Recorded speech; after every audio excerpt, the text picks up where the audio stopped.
Hi all.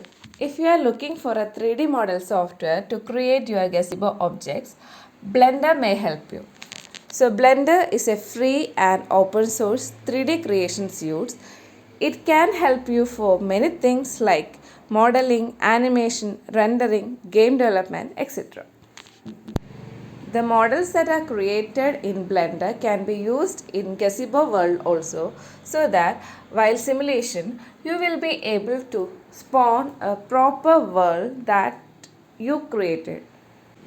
So today let's see how can we install Blender in Ubuntu 20.04. First thing is you need to open a terminal and then type sudo space apt space install space blender and then give your password and press enter.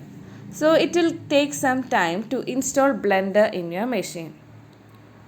Once it is installed, you can open the app from the apps section in Ubuntu. Click on the button at the bottom side of the left panel. So you can search for apps there, type Blender and click on Blender software. Blender software will be open. You are good to go. Thank you.